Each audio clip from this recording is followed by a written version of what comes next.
c'est vrai que la vie a repris, mais les agences de voyage sont un peu touchées.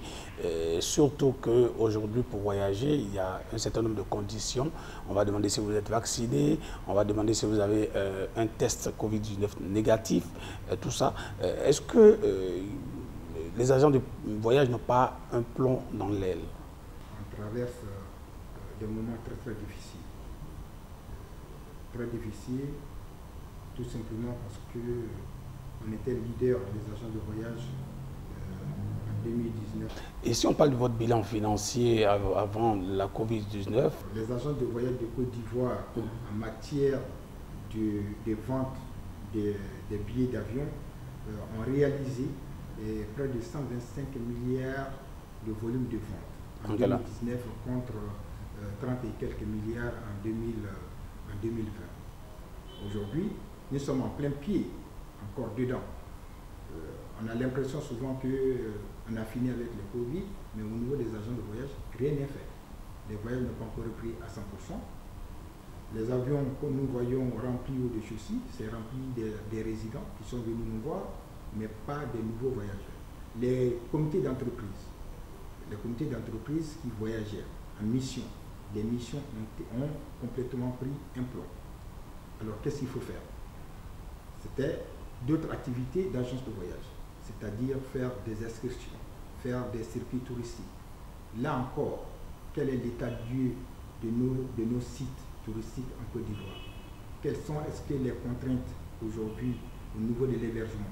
L'Ivoirien est très exigeant actuellement. Ils sont très exigeants en ce qui concerne les hébergements. Personne ne voyage. Si tu dois payer les charges fiscales et les charges sociales des employés, et pendant combien de temps? Le salaire, le CNPS et tout ce qu'il faut, ben, ça ne restera pas longtemps, surtout qu'il n'y a pas d'entrée. Donc voilà les difficultés. Il y a une relance qui se fait. Où vous vous mettez? Quelle est votre place dans cette nouvelle relance que l'État fait par rapport à la relance bien sûr du tourisme en Côte d'Ivoire? Si vous suivez un peu l'actualité, tous les jours que Dieu fait, il y a toujours une décision qui vient contraindre ce qu'on appelle au déplacement, aux voyageurs. Ça devient très compliqué. Est-ce que dans votre secteur, il y a des entreprises qui ont licencié leurs agents? Est-ce que dans votre secteur, il y a des agences de voyage qui ont fermé? Bien sûr. Bien sûr. Moi, par exemple, mon agence de voyage, on travaille que 2 jours avec une seule personne qui vient assurer l'intérim les lundis, les vendredis. Donc, il y a une certaine rotation. Et qu'à 60% des agents de voyage aujourd'hui, il y a d'autres qui ont fermé. Mais vous faites face à la concurrence déloyale dans votre secteur. Comment se fait cette concurrence déloyale? L'activité d'agence de voyage, ce n'est pas seulement la billetterie.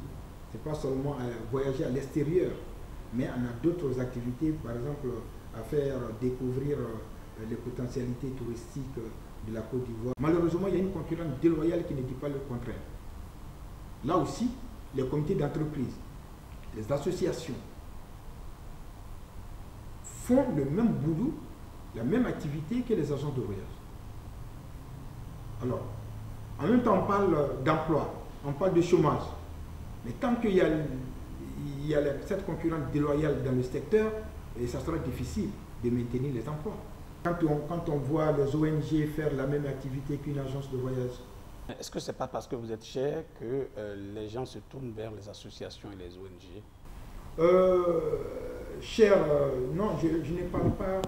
Un professionnel est toujours cher qu'un amateur. Moi, j'ai vu aujourd'hui sur le terrain, comme tous les Ivoiriens d'ailleurs, aller à Bassam, aller à Gagnoua, aller à Yamoussoukro, ils prennent un car ou bien ils prennent leur voiture, et ils vont à Yamoussoukro. Oui, c'est du tourisme. Mais du tourisme muet, tu n'apprends rien. Tu ne sais rien, tu prends ta voiture ici, pourtant il y a des potentialités touristiques en cours de chemin. Et on doit s'arrêter pour vous dire ce qui est là, pour vous faire l'historique de tout ça, qui est instructif. Mais quand on prend ici, on va à Yamoussoukro dans un maquis, on échange. Mais c'est du tourisme muet. C'est pas, tu ne te cultives pas. C'est le cri de cœur des agences de voyage, d'un président malheureusement qui a le cœur meurtri et qui passe son temps à demander à ses collègues, à ses membres de tenir bon qu'il y aura un changement.